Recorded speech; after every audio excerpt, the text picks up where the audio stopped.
Amém, irmãos? Mais uma vez, bom dia, a paz do Senhor Jesus Cristo a todos, amém?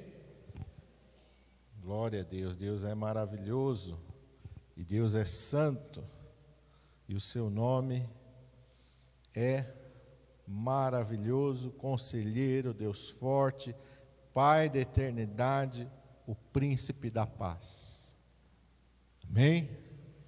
E muito mais. Não podem expressar todos os nomes e todos os atributos e tudo aquilo que a gente colocar em Jesus não vão expressar tudo aquilo que Ele é. Ele é muito mais do que as nossas palavras, do que os nossos adjetivos podem expressar. Amém? Glória a Deus. Quero te convidar a abrir a sua Bíblia no livro de Atos dos Apóstolos, no capítulo de número 2.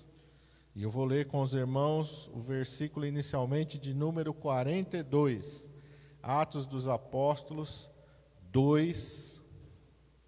E nós vamos ler inicialmente o versículo 42.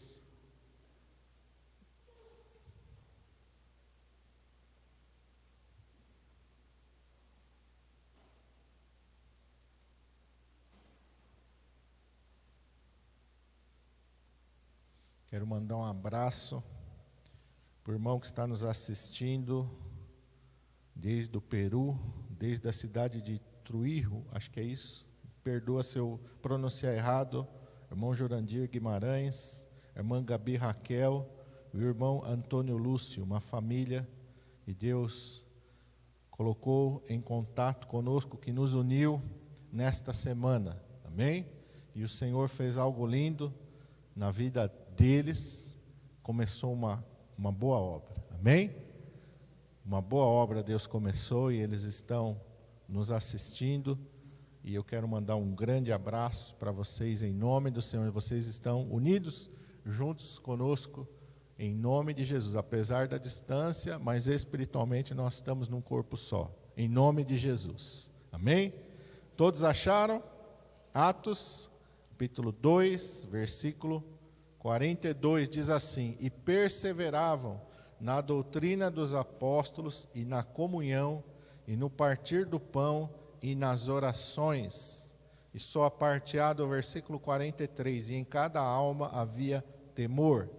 Feche os teus olhos. Pai, em nome de Jesus, estamos diante da tua presença tão maravilhosa, tão santa, tão poderosa, e ao mesmo tempo, Senhor, que nos dá tanta alegria, nos dá tanto prazer e satisfação, ó Pai. Pedimos que o Senhor continue falando. O Senhor tem falado conosco desde o início, Senhor, nas orações, nas ministrações. O Senhor já está falando, Senhor, e que o Senhor continue falando através da Tua palavra. Eu me coloco nas Tuas mãos como um vaso, como um servo, Senhor, e que de nenhuma maneira eu venha atrapalhar, interferir ou diminuir aquilo que o Senhor, aquilo que o Teu Espírito Santo quer falar à Tua igreja e ao Teu povo nesta manhã. Usa-me, Senhor, na unção e no poder do Teu Espírito Santo, enquanto o Senhor se move neste lugar, e na vida, Senhor, de cada um que está nos assistindo, de perto ou de longe. Vai agindo, o Espírito Santo vai movendo e vai trabalhando, Senhor. E, Pai, oh glória, Tu és maravilhoso, Senhor, e tudo aquilo que Tu faz é bom, perfeito e agradável. E é por isso que nesta manhã nós queremos Te agradecer e Te louvar em nome de Jesus. Amém. Glória a Deus. Perseveravam na doutrina dos apóstolos, na comunhão, no partir do pão e nas orações. E em cada alma havia temor. Está se referindo à igreja primitiva. Essa semana nós estudamos aqui sobre o capítulo 2 de Atos dos Apóstolos, na quinta-feira, e nós estávamos meditando sobre esse texto, mas eu confesso para os irmãos que hoje pela manhã, quando eu estava orando, o Senhor me levou para outra passagem. O Senhor me levou para uma passagem lá no livro do profeta Ezequiel, e eu falei: Senhor, eu não estou entendendo, o Senhor me perdoa, eu não estou entendendo, eu não estou compreendendo, Senhor. O Senhor me perdoa, mas eu ainda não entendi o que o Senhor quer falar. E o Senhor me trouxe a esse versículo, e aqui o Espírito Santo começou a falar ao meu coração. E aqui o Senhor me falou sobre estas atitudes que a igreja primitiva tinha e que nós temos que ter também. Nós vivemos dias em que, se você abrir a sua rede social, vai ter alguém oferecendo algum curso. Vai estar oferecendo alguma coisa para você aprender. Quer ser um milionário, quer não sei o quê, quer aprender a investir na bolsa, tantas coisas existem, quer aprender a fazer maquiagem, né? Tem coisas de graça, mas tem muitas coisas que são pagas, né? Clica aqui, né? Acesse esse link aqui, e aí as pessoas pagam e as pessoas vão atrás de aprender alguma coisa para aplicar na sua vida. Mas a palavra de Deus, ela está repleta de princípios e ensinamentos para nós aplicarmos na nossa vida. E quando nós aprendemos da palavra de Deus, e quando nós aplicamos aquilo que a palavra de Deus nos ensina para as nossas vidas e para os nossos corações, nós somos levados para viver de uma maneira sobrenatural. Existe o natural, as coisas do mundo nos habilitam a viver coisas naturais. Mas somente o poder de Deus, através da sua palavra, através dos seus princípios, vai nos levar para o sobrenatural. Amém? O natural, ele é limitado, mas o sobrenatural de Deus é ilimitado. Um exemplo bem prático para você: Lázaro morreu e foi sepultado. O que a medicina, o que os recursos humanos podem fazer depois da morte? Nada. Acabou. Acabou a esperança, encerrou. Não havia mais nada a que se fazer. Para muitas pessoas o médico já disse isso, não tem mais nada para fazer. Já fizemos tudo o que estava ao nosso alcance. Existem situações na nossa vida em que todos os recursos humanos se esgotam e são insuficientes. Mas quando nós nos deixamos levar e nos envolver e aplicar as coisas do Espírito, meu irmão, não há impossíveis para Deus em todas as suas promessas. E onde é que estão as promessas de Deus? Nesse livro. Amém? Quando Jesus chegou diante do túmulo de Lázaro, e embora ele estivesse repetindo várias vezes para as suas irmãs: teu irmão vai ressuscitar. Elas ouviam, mas não compreendiam. Lá no último dia, eu sei que vai ter um dia em que todos os mortos vão ressuscitar. Vai chegar o dia, vai chegar o momento. E Jesus falou: eu sou a ressurreição e a vida. Eu aqui diante de você. A ressurreição e a vida está em mim. Não está lá no futuro. E é isso que nós precisamos entender. Jesus é suficiente para nós. Ele tem tudo o que nós precisamos e necessitamos. Jesus manda abrir o túmulo e a irmã quase que impede a ressurreição do Lázaro. Não, Senhor, já cheira mal. Natural, cheirava mal mesmo. Estava podre o corpo de Lázaro. Mas Jesus tem poder sobre todas as coisas. O nosso Deus tem poder sobre todas as coisas. Amém? E quando ele chamou Lázaro à vida, Lázaro voltou. E a palavra de Deus diz que um dia todos os mortos vão ouvir esta voz do Senhor Jesus e vão ressuscitar. Lá em Daniel ele fala isso: os que fizeram o bem para a vida eterna, os que fizeram o mal para a condenação e vergonha eterna, mas todos vão ouvir. A palavra de Deus diz que a morte, a sepultura entregará os seus mortos, o mar entregará os seus mortos, o fogo vai entregar os seus mortos. Como? Queimou, não sobrou mais nada. Entregará, vai devolver. Porque quando Deus fala, ninguém pode impedir. Amém? Glória a Deus, é isso que nós precisamos. Jesus disse: aprendei de mim, eu sou manso e humilde de coração. E nós temos que aprender de Jesus. E nós temos que aprender da sua palavra. E nós temos que aplicar na nossa vida aquilo que está escrito na sua palavra. Primeira coisa, ele fala que perseveravam na doutrina dos apóstolos. Nós temos que perseverar. E o Senhor me levou para Josué, capítulo 1, versículo 8. Vamos lá. Porque as coisas de Deus, elas não mudam. Tem pessoa que acha que muda, que Deus fala uma coisa, pois ele já fala, não, isso aqui não vale mais, agora é isso aqui. Não. A palavra de Deus, ela se confirma e se completa. Ela não se anula. Josué 1. Deus está dando instruções para o sucessor de Moisés, aquele que vai passar o Jordão, aquele que vai entrar na terra prometida, aquele que vai conquistar a terra prometida. E Deus fala para Josué bem claramente aqui, verso 8, não se aparte da tua boca o livro desta lei, antes medita nele dia e noite. Permaneceram na doutrina dos apóstolos. Não se aparte da tua boca o livro desta lei. Que lei? A lei do Senhor, a lei de Deus, a sua palavra. Não se aparte da tua boca. Então, uma das coisas que eu aprendi, a Bíblia eu não leio só assim. Não. E sucedeu depois da morte de Moisés. Eu vou falando. Eu vou falando para quem? Para mim mesmo. Para mim mesmo. Eu vou recitando ela para mim mesmo, primeiro para mim. E depois o Espírito Santo vai me habilitar para repartir com outras pessoas.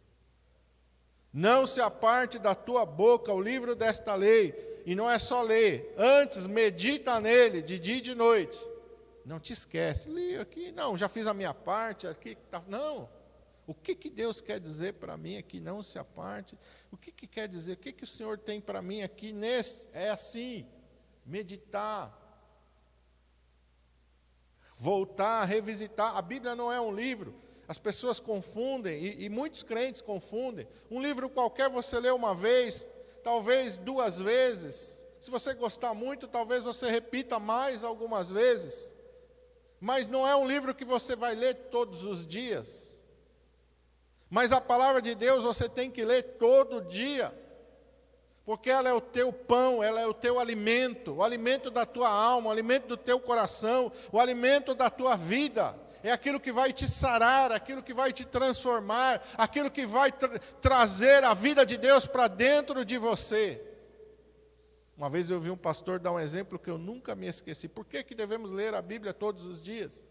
E aí ele pegou um recipiente com água bem suja, bem barrenta, tinha muita sujeira dentro daquele copo, daquele recipiente. E aí ele pegou uma mangueira com água limpa e ligou, e a água limpa foi entrando dentro daquele recipiente sujo, foi transbordando e a sujeira foi saindo, foi saindo. Foi saindo, foi saindo. Depois de um tempo, aquele recipiente estava com água limpa. Não tinha mais sujeira dentro dele. Porque a água limpa entrou e tirou a sujeira para fora. É assim que a Bíblia faz em nós. Ela vai entrando dentro do nosso ser, ela vai tirando a sujeira, ela vai tirando o pecado, ela vai tirando as coisas ruins que esse mundo traz para nós. Você liga a televisão, você vai na internet, você conversa com as pessoas, e nós recebemos tantas coisas ruins, vemos coisas ruins, ouvimos coisas ruins, presenciamos coisas ruins. Às vezes somos criados de uma maneira ruim, tivemos experiências ruins, mas a palavra de Deus vai entrando dentro de nós, ela vai nos purificando, vai nos transformando. Eu tenho que fazer isso e não pode parar nisso, eu tenho que ler, eu tenho que meditar, mas eu também tenho que ter o cuidado de fazer conforme tudo quanto nele está escrito. Por quê? Porque quando eu fizer isso, porque então farás prosperar o teu caminho, então prudentemente te conduzirás. Quando falo em prosperidade, as pessoas, glória a Deus, eu vou ficar rico. Nem sempre é rico de dinheiro. E muito mais importante do que o dinheiro é a riqueza da presença de Deus, da glória de Deus, da unção de Deus, do poder de Deus. Amém? É isso que nós precisamos. Olha, 2 Timóteo capítulo 3, Paulo também orienta Timóteo. Vamos lá, 2 Timóteo.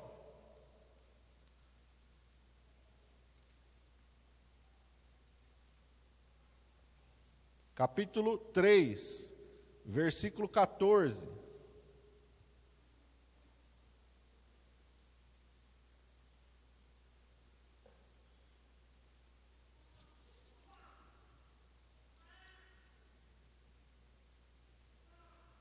Paulo fala assim: tu, porém, permanece naquilo que aprendeste e de que foste inteirado, sabendo de quem o tens aprendido. O que Timóteo aprendeu? Timóteo deveria permanecer no quê? Verso 15. E desde a tua meninice sabes as sagradas letras, que podem fazer-te sábio para a salvação pela fé que há em Cristo Jesus. A palavra de Deus dentro de nós, ela faz o quê? Ela nos torna sábio para o quê? Para a salvação. Tem muitas pessoas que são sábias neste mundo. São doutores, são mestres, são PhDs, têm títulos e mais títulos e mais títulos e mais títulos, dominam assuntos, mas que não sabem nada a respeito da salvação. Vão morrer e vão ir para o inferno. Com toda a carga intelectual que adquiriram, com todo o conhecimento que acumularam. Porque não sabem nada a respeito da salvação. São mestres em áreas do conhecimento, do saber, talvez até mestres na religião, mas vão se perder. Quando Jesus fala para os doutores da lei do seu tempo, não era lei jurídica, era lei da palavra de Deus, para os fariseus, para os escribas, vocês são condutores cegos, e se um cego guiar outro cego, ambos cairão na cova, vão perecer. Cegos, não veem, não conhecem. Então a palavra de Deus, ela vai nos tornar sábios para a salvação pela fé que há em Cristo Jesus. Então permanece nisso. É isso que quer dizer persevera nisso. Te aplica nisso, não desvia disso, não negligencia isso. A segunda coisa que a igreja primitiva tinha, aqui vai falar comunhão. Eles perseveravam na doutrina dos apóstolos e também perseveravam na comunhão. Comunhão? Como assim, pastor? E eu quero ir com vocês para Hebreus 10, 25. Hoje nós vamos folhear um pouquinho a Bíblia, mas é bom. Hebreus 10.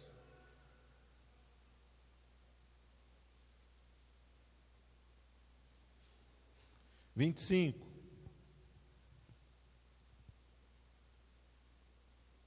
Onde o escritor escreve assim: não deixando a nossa congregação, como é costume de alguns, antes admoestando-nos uns aos outros, e tanto mais quanto vedes que vai se aproximando aquele dia, e o dia que ele está falando é o dia do arrebatamento, e pode ser o dia da nossa partida deste mundo. E ele fala para não deixarmos a nossa congregação, não deixa de ir na igreja, não deixa de estar na comunhão do corpo de Cristo, não deixa. E por que não deixar? Tem muitas pessoas que acham que não tem problema não, eu sirvo a Deus na minha casa. Porque eu vou na igreja, olha, encontro tanta coisa errada dentro da igreja. Você já entrou num hospital que não tivesse doença? Existe algum hospital que não tem doença? Não tem pessoa se tratando lá dentro? Qual é o sentido de se fazer um hospital se não pode entrar nenhum enfermo lá dentro? A igreja é o hospital da alma. Jesus disse: eu não vim para os sãos, eu vim para os doentes. Os sãos não precisam de médico. Quem se acha muito bom não vem para a igreja. Quem acha que não tem pecado, quem acha que não tem problema nenhum, não vem para a igreja. Porque ele acha que ele não precisa de um salvador. Afinal de contas, ele não tem pecado, vai ser salvo do quê? Vai se perder como, se ele é bom? Então para quem na igreja? Para que um Salvador? Para que um Redentor? Se ele acha que ele pode salvar-se a si mesmo. Mas eu preciso de um Salvador. Mas eu preciso de um Redentor. Mas eu preciso de alguém que venha me curar, me lavar, me transformar. Por isso eu estou aqui. Não deixando a congregação. E olha o que Paulo diz em Romanos 11. Vamos lá, Romanos 11. Volta um pouquinho. E nós vamos entender com esse texto aqui de Romanos qual é a importância de estarmos na igreja, junto com esse de Hebreus. Romanos 11, 24.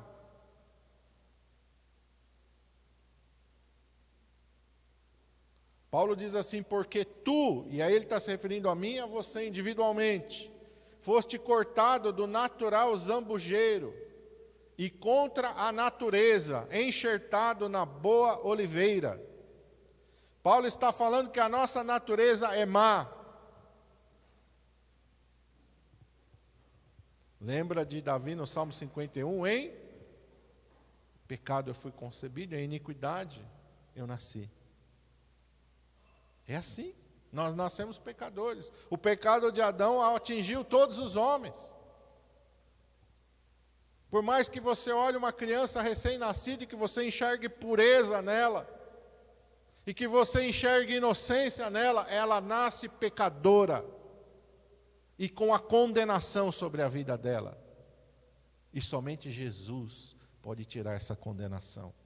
Porque às vezes a gente acha, não, o nenenzinho é tão puro, é tão inocente, ele não tem pecado nenhum. Ele não tem dele, talvez, mas ele traz sobre ele o pecado e a condenação de Adão. E somente Jesus pode tirar, somente Jesus pode nos lavar, somente Jesus pode nos transformar. É só Jesus. O homem por si só não pode se salvar, é somente Jesus. Paulo está dizendo, tu foste cortado. Jesus Cristo vem, quando nós aceitamos ao Senhor Jesus Cristo, Ele nos corta dessa velha árvore, da árvore do pecado, da árvore da morte, da árvore da destruição, da árvore que nos liga ao inferno. Ele nos corta dali e Ele nos enxerta na boa oliveira. E é Jesus. Boa oliveira ou boa videira. Jesus disse, eu sou a videira verdadeira e meu pai é o lavrador. Quem já viu um enxerto numa planta? Como é que você enxerta? Você vai lá, corta o galho que você quer enxertar e deixa do lado? Deixa próximo? O que você tem que fazer? Você vai lá e corta a árvore que você quer enxertar aquele ramo. E aí você une os dois, para que aquele galho receba a seiva e a vida que vem daquele tronco. Se não estiver perfeitamente ligado, o que vai acontecer com o ramo, com o galho? Seca e morre. Como é que a gente acha que sem a igreja, fora da comunhão do corpo de Cristo, a gente vai ter vida? É um engano. É um engano. É uma mentira. Se eu pegar meu dedo, estou aqui, cortar meu dedo e colocar ele no meu bolso, o que vai acontecer? Vai apodrecer, vai cheirar mal. Nem eu vou aguentar o cheiro dele. Posso guardar ele numa gaveta. Aqui na igreja, não vai viver. Ou o médico costura de novo, ou vou enterrar. Porque ele por ele mesmo ele não tem vida. Ele precisa estar ligado num corpo. Qual é o corpo de Cristo? Na terra, a igreja. A igreja. Amém? E não é qualquer igreja, é a igreja que serve a Deus, que vive essa palavra. Não pode ter idolatria, não pode ter heresia, tem que estar firmado nesta palavra. Por isso a comunhão é tão importante. A igreja não se dispersou, não foi cada um para o seu lado. Eles permaneceram na doutrina dos apóstolos e permaneceram na comunhão. E o que mais que diz lá? Perseveraram no partir do pão. O que significa partir do pão? Para muitas pessoas, hoje, se assentar em volta de uma mesa como uma família não tem mais valor.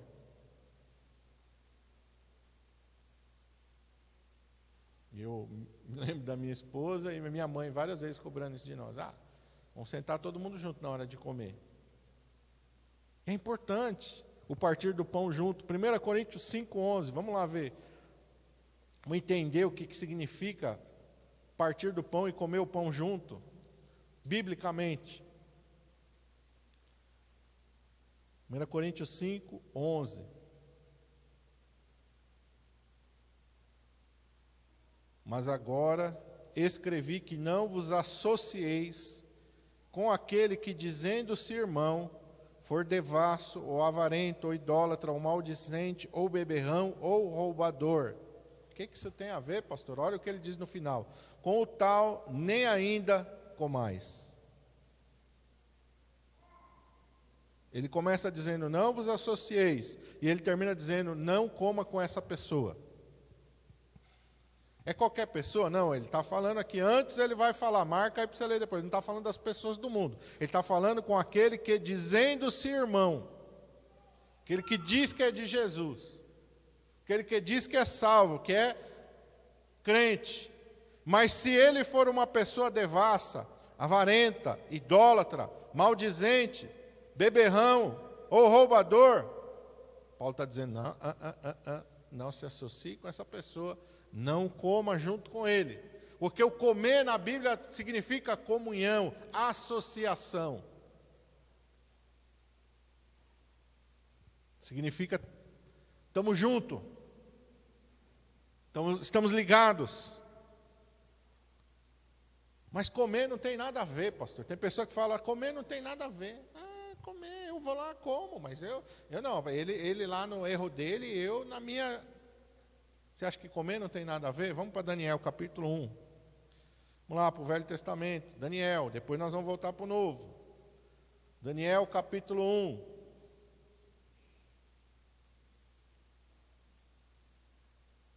Versículo 8. Daniel foi levado cativo para a Babilônia. Lá na Babilônia ele foi introduzido no palácio para ser treinado, para ser alguém da corte do rei da Babilônia. E quando eles chegaram lá, o rei deu uma ordem, que eles comessem dos manjares da mesa do rei.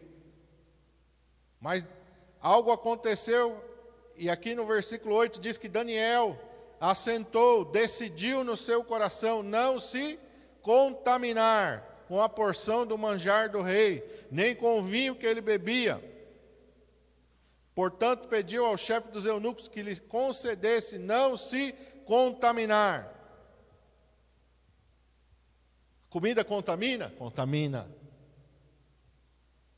O que tinha nessa comida da Babilônia e Daniel não podia comer? Consagração. Antes que o rei comesse, antes que alguém provasse, aquela comida era uma comida consagrada aos ídolos da Babilônia. O vinho era consagrado aos ídolos da Babilônia. Pastor, isso não tem nada demais.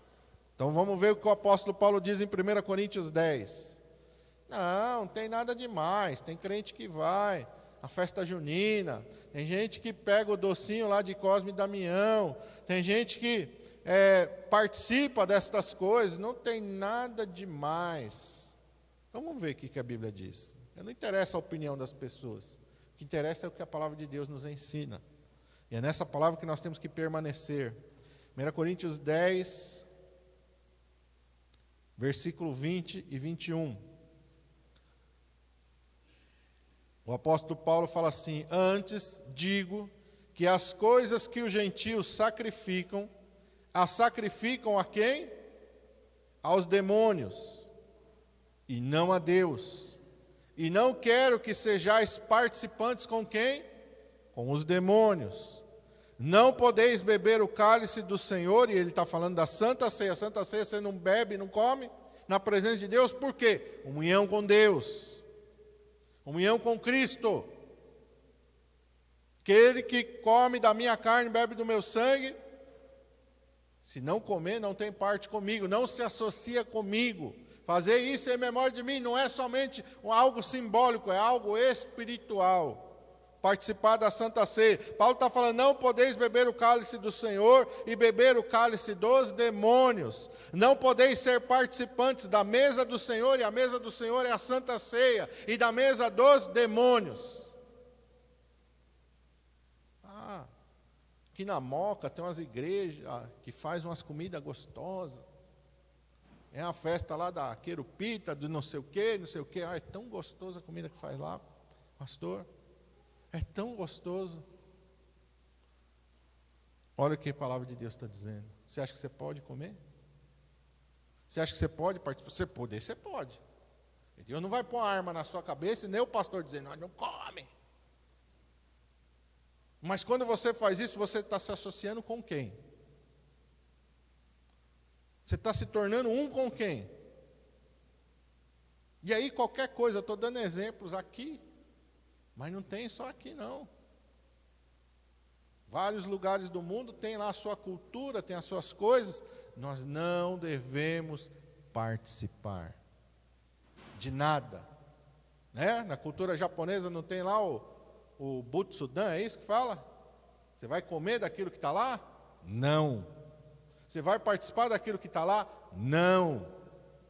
Porque se enquadra nisso que a palavra de Deus está dizendo. Amém? Então você não pode, no partir do pão, tem que ser um partir do pão puro. Você não pode participar da mesa do Senhor e da mesa dos demônios. Se você quer a presença de Deus, a unção de Deus sobre a sua vida, você tem que se abster disso. E mais que ele fala aqui, nas orações, perseverar nas orações.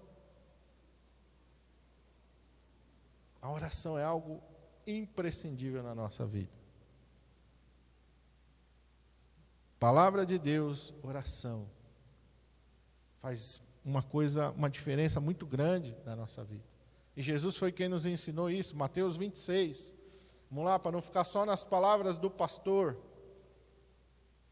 Que a minha palavra, o que eu falar, você pode esquecer, mas a palavra de Deus você não vai esquecer, porque a palavra de Deus não é a palavra do homem, mas é a palavra de Deus. Ela é uma boa semente, ela é viva, ela é eficaz, ela tem poder de transformar a sua vida. Mateus 26, 41, Jesus está falando, vigiai e orai, para que não entreis em tentação. Na verdade, o espírito está pronto, mas a carne é fraca. Vigiai e orai. Eu tenho que estar atento. Tem coisas que eu não posso fazer.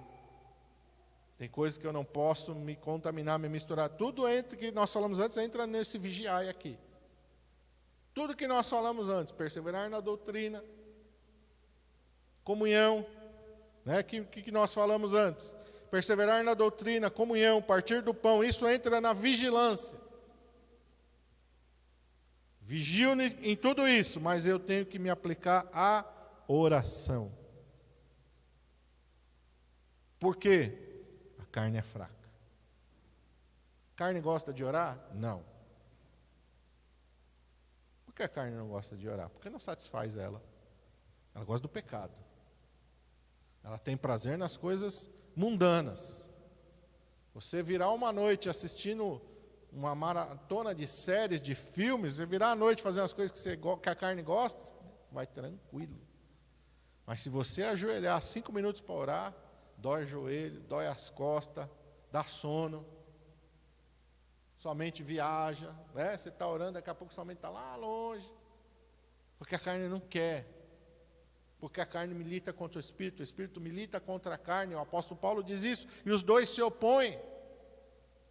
Mas eu tenho que me aplicar à oração, porque Jesus disse que eu tenho que orar, e a oração me coloca em contato com Deus, eu vou ser fortalecido espiritualmente pela oração. A oração vai me fortalecer espiritualmente. Lucas 21, 36, Jesus fala, vigiai orando.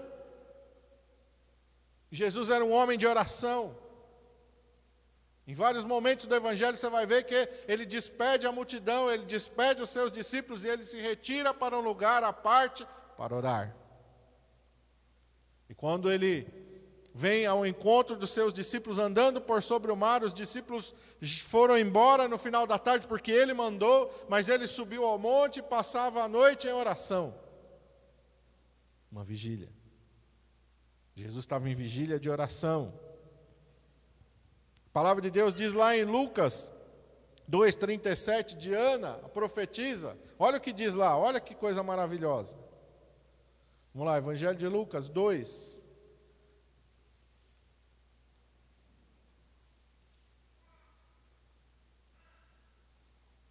Versos 36 e 37. Quando o Senhor Jesus estava ali no templo, ainda um bebê para ser apresentado, diz que estava ali a profetisa Ana, filha de Fanuel, da tribo de Azer. Esta era uma de avançada idade, tinha vivido com o marido 7 anos, desde a sua virgindade, e era viúva de quase 84 anos. E o que fazia essa mulher? Não se afastava do templo, servindo a Deus. Como que ela servia a Deus? Em jejuns e orações, noite e dia. Não se afastava do templo, servindo a Deus em jejuns e orações, noite e dia. E Deus falou para ela: antes de você morrer, você vai segurar o Salvador, o Redentor, nos teus braços. Às vezes a gente acha que a oração e o jejum e a intercessão não é um ministério, é um ministério. E é um ministério glorioso e maravilhoso. Amém? Esse era um serviço, era o servir desta mulher de Deus, uma mulher, olha, que privilégio que essa mulher teve. Amém? Por quê? Porque ela não deixava de jejuar e orar. Olha a importância da oração. Nós vamos ver, pois em Atos 3:1, os apóstolos subiam e eles tinham a hora da oração, Atos 3. Onde aquele coxo paralítico é curado na porta do templo. O que Pedro e João estão indo fazer no templo? Subiam juntos a hora da oração, 9 da manhã. Não era 9 da manhã não, desculpa. 9, era 3 horas da tarde, é isso? 3 horas da tarde. E o dia para os judeus começava no nascer do sol, então era considerado às 6 da manhã. Então a 9 é às 3 da tarde. Às 3 da tarde, o que eles estavam fazendo? Indo ao templo, orar. E a palavra de Deus vai dizer mais aqui, Atos 4:31, onde eles são ali açoitados, e quando eles são proibidos de pregar no nome do Senhor Jesus Cristo, são ameaçados. O que acontece com eles quando eles são soltos? Verso 31, eu vou ler só o final, não quero entrar aqui para não me alongar. Eles tendo orado, moveu-se o lugar em que estavam reunidos, e todos foram cheios do Espírito Santo. Um terremoto santo, oh glória! Um terremoto do gozo e da glória do Senhor, moveu-se o lugar em que estavam reunidos. Deus estava dizendo: eu estou com vocês. Amém? Continua pregando. E eu quero ir para Efésios 6,18. Vamos lá para Efésios 6,18. Quando fala da armadura de Deus.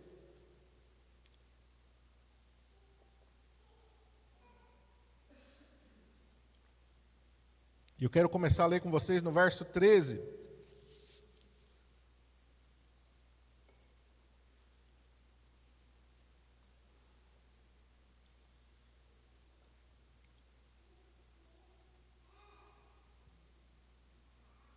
Eu quero começar no 10. No demais, irmãos meus, fortalecei-vos no Senhor e na força do seu poder, revesti-vos de toda a armadura de Deus, para que possais estar firmes contra as astutas ciladas do diabo. Porque não temos que lutar contra carne e sangue, mas sim contra principados, contra potestades, contra os príncipes das trevas deste século, contra as hostes espirituais da maldade nos lugares celestiais. Portanto, tomai toda a armadura de Deus, para que possais resistir no dia mau, e havendo feito tudo, ficar firmes. Estai, pois, cingidos, tendo Estai, pois, firmes, já estou correndo aqui, deixa eu ler devagar. Estai, pois, firmes, tendo cingidos os vossos lombos com a verdade, e vestida a couraça da justiça, e calçados os pés na preparação do evangelho da paz, tomando sobretudo o escudo da fé, com o qual podereis apagar todos os dardos inflamados do maligno. Tomai também o capacete da salvação e a espada do Espírito, que é a palavra de Deus. Termina aí? Já estou pronto, estou revestido, estou armado, estou habilitado? Não. Verso 18: orando em todo tempo, com toda oração e súplica no Espírito, e vigiando nisso, com toda a perseverança e súplica por todos os santos. Olha a importância da oração. Orando em todo tempo, com todo tipo de oração. Então não existe só um tipo de oração. Existe todo tipo de oração. Existe oração de intercessão. Existe oração de alegria. Existe oração pela busca da presença de Deus. Existe oração que é um pedido de socorro. Senhor, me ajuda, estou aqui vacilando, estou quase caindo. Senhor, me ajuda. Existe todo tipo de oração, ele fala disso, com toda a oração e súplica no Espírito Santo. Fazer o quê? De qualquer maneira? Não. Vigiando nisso com toda a perseverança e súplica por todos os santos. Você tem que ter um caderno de oração. Nós passamos aqui pelo WhatsApp, os pedidos de oração. Anota no caderno. Nós temos aqui o nosso caderno de oração da igreja também. Mas tem o seu caderno de oração. Por todos, não é só por você. A gente ora tanto pela gente. Mas aqui a palavra de Deus nos ensina, não é errado a gente orar pela gente, mas a gente não pode esquecer de orar por todos os santos. Todo tipo de oração e súplica. Ora antes de tomar qualquer decisão, ora antes de sair para trabalhar, ora antes que as coisas deem errado. A gente tem costume de orar depois, só depois, só depois. Não, ora antes, pega o costume de orar sempre antes. Sempre antes. Amém? E a última coisa que ele fala aqui é sobre o temor. No verso 43, Atos 2, 43, em cada alma havia temor. E esse temor está associado não com medo, mas com obediência. Não é para você ter medo de Deus, mas é para você ser obediente a Deus. Temor é um respeito santo para com Deus e para com a sua palavra e para com as coisas de Deus. Eu quero ir com vocês para Deuteronômio 10. Vamos lá, Deuteronômio 10. Quinto livro da Bíblia, o último livro de Moisés, o servo do Senhor. Deuteronômio 10, eu quero ler o verso 12 e o 13. Deuteronômio 10, 12. Agora, pois, ó Israel, que é o que o Senhor teu Deus pede de ti? Senão que temas ao Senhor teu Deus, e que andes em todos os seus caminhos, e o ames e o sirvas ao Senhor teu Deus com todo o teu coração e com toda a tua alma. Verso 13, para guardares os mandamentos do Senhor e os seus estatutos, que hoje te ordeno para o teu bem. O temor aqui está associado à obediência. Obedeça, seja obediente. Não basta saber o que a Bíblia diz, eu tenho que fazer aquilo que a Bíblia diz. Eu brinco com os irmãos, mas é uma verdade. Quando nós morrermos e formos dar conta da nossa vida, Deus não vai apresentar uma prova. Olha, 100 questões bíblicas. Se você responder corretamente, 50% você está salvo. Se você errar, mais de 50% está no inferno. Não é assim. Eu não quero saber o que está aqui na tua mente. Deus quer saber o que você viveu. O que você viveu? De todos os mandamentos que o Senhor mandou. O que você aplicou? No que você transformou a sua vida? Deus está falando, o que é que o Senhor teu Deus pede de ti? O que é que Deus está pedindo de mim, de você? O que é que o Senhor exige de nós? Temer ao Senhor. Eu quero ir para o Salmo 111, porque o salmista nos traz aqui uma orientação importante. Salmo 111.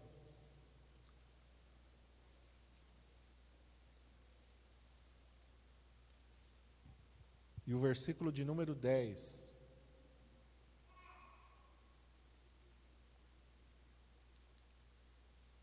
Olha o que ele fala aqui.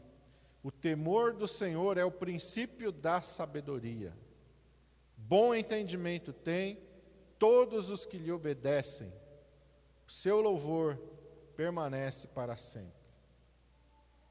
O temor do Senhor, a obediência, é o princípio da sabedoria. Quantas pessoas não têm a sabedoria que leva à salvação? Lembra do que Paulo falou para Timóteo?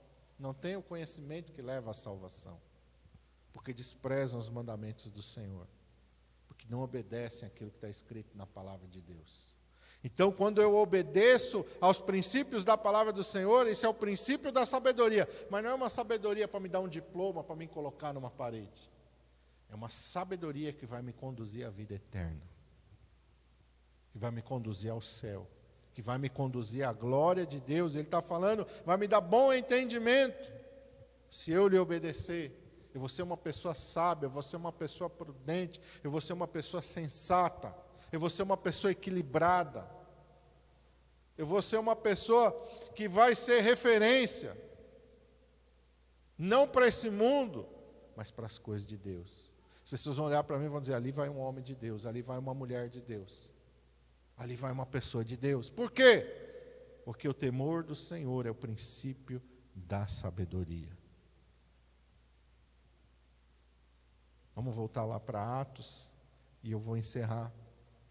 Atos 2.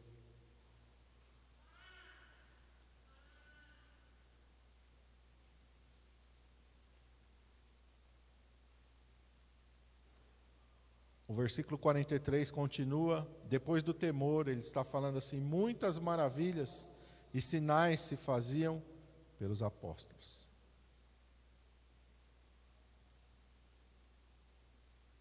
Feche teus olhos, curva a tua cabeça. Quem é que não quer viver muitos sinais e maravilhas? Quem é que não quer viver milagres? Quem é que não quer viver coisas extraordinárias do poder de Deus na sua vida? Todos nós queremos. Mas a palavra de Deus está nos apontando o caminho que nós devemos que percorrer para alcançar esta posição em que os sinais e as maravilhas vão se tornar parte da nossa vida. O poder de Deus não é mágica. O poder de Deus não é uma varinha de um personagem mágico. A palavra de Deus não é uma lâmpada, como nas histórias das 1001 noites, que tem um gênio dentro, e se eu esfregar ele vai sair e vai me conceder desejo. Não é assim. Existem princípios que eu tenho que trilhar na minha vida. Existem coisas que eu tenho que fazer na minha vida, que eu tenho que obedecer, para que a minha vida seja uma vida cheia do poder e da unção do Espírito Santo. Eu não vou fazer por onde herdar a salvação, não é isso que Deus está falando. A salvação nós recebemos de graça pela fé. O ladrão da cruz, ele foi salvo pela fé, pela graça de Deus. O que o ladrão da cruz fez para ser salvo? Ele creu no Senhor Jesus Cristo. Pela fé ele foi salvo. Uma coisa é você querer viver na expectativa de ser o ladrão na cruz. Outra coisa é você viver na expectativa de ser como um apóstolo do Senhor Jesus Cristo.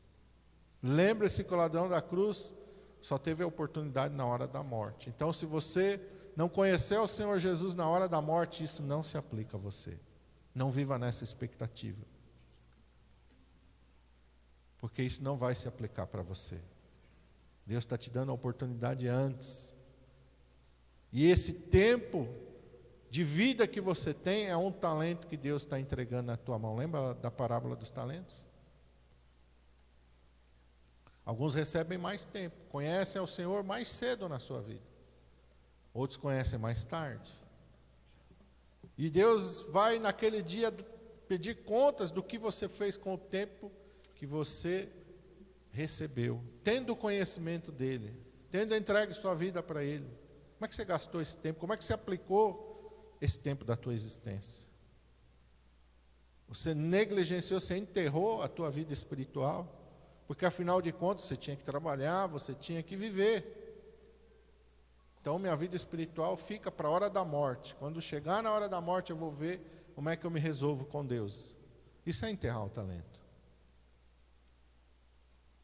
Isso é enterrar o talento. Não é isso que Deus espera de mim e de você. Ele espera que a nossa vida seja uma vida frutífera. E nós saibamos remir o tempo e gastar tempo com aquilo que vai nos tornar sábios para a vida eterna. A mim e a você, Deus quer que a gente viva uma vida cheia do poder do Espírito Santo de Deus. Jesus quer que a gente pregue o Evangelho a toda criatura. Nós fazemos parte da grande comissão de Marcos 16. Pregai o Evangelho a toda criatura. Ide por todo o mundo e pregai o Evangelho a toda criatura. Talvez Deus não te chame para você sair da tua nação e ir para outra. Mas Deus te use como um missionário no meio da tua família, no meio do teu círculo de amizades, no meio do teu círculo de trabalho, da tua vizinhança, em algum lugar, Deus vai te usar para pregar o Evangelho. Para você ser uma testemunha da ressurreição de Jesus Cristo. Para você ser alguém que vai manifestar o poder e a glória de Deus. Ele nos colocou como sal e como luz do mundo. Nós não podemos viver uma vida em que nós passamos desapercebidos. As pessoas não sabem que somos de Jesus. As pessoas não sabem como agradar a Deus, porque elas não ouvem da nossa boca. Se você chegar para pregar para uma pessoa e ela dizer, olha, eu não quero saber, não fala comigo disso, você está livre do sangue daquela pessoa. Mas isso é bem diferente de você nunca falar nada para ela. É completamente diferente. E mesmo que a pessoa diga para você que não quer ouvir, Deus pode te dar estratégia e sabedoria para você aos pouquinhos ir colocando a boa semente. Peça a Deus, Ele vai te dar sabedoria, Ele vai te dar inteligência. O que a gente não pode fazer é negligenciar. O que a gente não pode fazer é fingir de conta que isso não é para mim, isso é para o pastor, isso é para o missionário, isso é para o evangelista, isso é para o diácono, isso é para o obreiro, isso é para o presbítero. Eu não tenho cargo nenhum na igreja, então isso não quer dizer nada para mim. Não se aplica na minha vida, é engano seu. Engano seu. Não existe um ministério de não fazer nada na igreja de Jesus Cristo. Não existe ministério de ficar sentado no banco. Você está aqui hoje sentado no banco, amém, glória a Deus, porque você está aqui. Mas o que eu falo de ficar sentado no banco é de não fazer nada. Eu não prego para ninguém, porque eu não tenho um chamado para pregar. Não, irmão, você tem um chamado para pregar. Prega como? Prega com a tua vida, prega com o teu testemunho. Conta para as pessoas, olha, eu era assim, o Senhor Jesus entrou na minha vida e Ele fez isso. Prega com o teu testemunho. Nenhuma pregação tem mais autoridade do que o nosso testemunho. Aquilo que Jesus fez por nós. Essa é a maior pregação de todas. O nosso testemunho, a nossa vida. Se está alguém enfermo, ora. Não precisa você, você quer trazer o nome na igreja para a gente orar? Amém, glória a Deus. Mas não perca a oportunidade de orar. Não perca a oportunidade de orar. Não perca a oportunidade de convidar a pessoa para vir na igreja. Se ela não quiser, amém, glória a Deus. Mas não perca a oportunidade, não deixe as oportunidades serem desperdiçadas. A palavra de Deus diz que nós temos que lançar a semente, a gente não sabe qual é que vai germinar, qual é que vai brotar, qual é que vai nascer. Mas a gente tem que jogar a semente. Porque se a gente não jogar a semente, não vai nascer nenhuma. Se eu jogar a semente, as possibilidades de nascer são muitas. Todas não vão nascer, mas com certeza algumas irão nascer. Mas se eu não lançar nenhuma, com certeza nenhuma vai nascer. Então não perca a tua oportunidade de pregar, de falar do amor de Jesus Cristo, de orar pelas pessoas, de interceder. Peça para o Senhor pegar esta palavra que foi ministrada, que não é uma palavra minha, mas que é uma palavra do Espírito Santo, é uma palavra de Deus para o teu coração. Senhor, eu quero aprender e eu quero aplicar na minha vida tudo aquilo que o Senhor falou através da tua palavra. Tudo aquilo que o Senhor falou, eu quero aplicar na minha vida, Senhor. Eu preciso aprender de Ti, Senhor.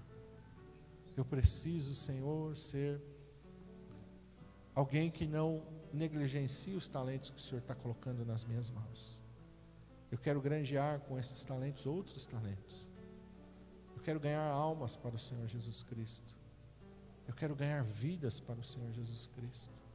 Tenha esse desejo no teu coração de almas no seu coração.